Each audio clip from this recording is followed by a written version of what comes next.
Hey everyone, it's Actual Dragon Tears. With Rainbow Six Siege's third DLC expected this July, I want to go through a couple things, such as possible units, the gadgets, their weapons, and possible names. I'll also be covering map ideas, as well as want to address some issues I have with the roadmap, so stay tuned. So as you may know, the next operator unit will be Brazilian. There are two units that I think will be the ones in the spotlight. Since we now know that units aren't restrained to anti-terrorist as seen by the Navy SEALs, I think one possible option is the COPESP. Before I say this, I want to apologize if I mispronounce, or just say it terribly. I do not speak Portuguese. The Comando de Operações Especiais, or in English, Brazilian Special Operations Command, is a special forces unit for Brazil. They are highly regarded for their effectiveness. The other, that in my opinion is more likely, is the BOPE, the Batalhão de Operações Policiais Especiais, or Special Police Operations Battalion. They are Brazil's anti-terrorist unit and perform operations that fit the game perfectly, such as hostage rescues and stabilizing situations. From what I have read on the two different units is that they are both very well known for their sabotage, and that gave me an idea for the attacker's gadget. Imagine if you were able to sabotage enemy gadgets to be used against them. An example I can think of is in bomb defusal or secure the area.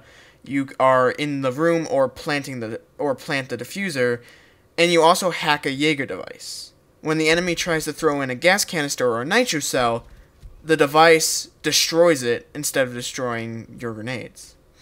I feel it would be balanced because not only do you have to go through an animation to hack it, but you also have to be right next to it, which, being in a heavily defended room, might not be easy. But at the same time, I do not think it will be underpowered, because in those scenarios you do get to use it, it can be extremely effective and even game-winning. The Defender gadget I had to think about, but eventually I read that they have used fire to their advantage before. So for the gadget for the Defender, I thought, what if he used a incendiary type object, whether it be an actual incendiary grenade or even a Molotov cocktail? This would work because it gives us another area denial operator. Right now, the only other operator that fits that role is Smoke, no one else. What I thought was that it could be thrown further but not last as long as Smoke's gas. It would also be like a grenade that detonates on contact, unlike Smoke having to detonate it manually.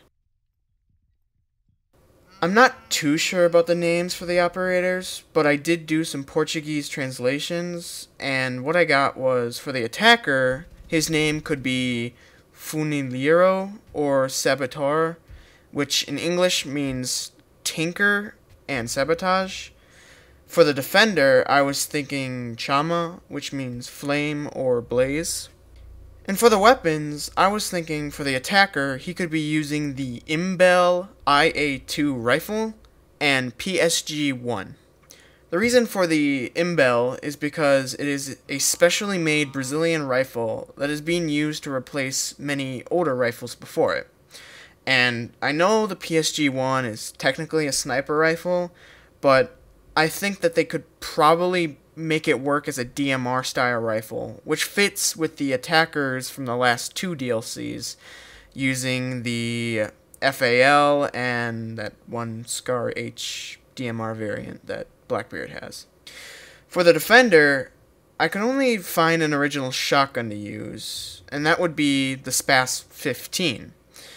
Both the units that I suggested do use SMGs, but the only SMGs that they use are the MP5 and P90, which both have already been done before. The SPAS 15, though, would be an interesting shotgun because it is magazine fed, and the only other shotgun in-game that is like that is the Saiga 12. For the sidearm, it has to go to the Taurus PT-92. The PT-92 is the standard sidearm for all of Brazil's police and military forces. Not to mention, it would be the first Beretta-style pistol in the game. Now for the map, I believe it will be in a urban-style environment. For all the previous DLCs, the maps have tied in with their unit's background. JTF-2 was in the Arctic environment, and the Navy SEALs were in the Middle East. The reason I believe it will be urban is because the Brazilian units that I suggested is, and I quote, having extensive experience in urban warfare as well as progression in confined and restricted environments. This would be nice because we don't really have an urban type map. Everything before it has either been a house, bank, museum, and other buildings such as those. It would probably not have a basement and be many floors high, with lots of rooms inside of it, and also many, many windows.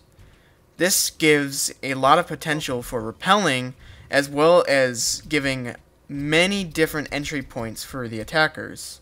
This would be good for the attackers because it gives them many different strategies on how to assault the objective, but it also is good for the defenders because it keeps them on their toes, and it also makes it just overall funner. Now to go over the issues I have with the roadmap. In the roadmap, it is said that we would be receiving new game modes. Well, we're already halfway through and we still have not gotten a single game mode, and one hasn't even been leaked. This is taking a toll because the game is getting stale to people. As fun as and replayable as it is, playing the same 3 game modes over and over and over again really does get boring. An idea for a game mode I came up with that would fit perfectly with the Brazilian operator setting is to acknowledge the drug war that the Brazilian forces are fighting right now and use that for the game mode.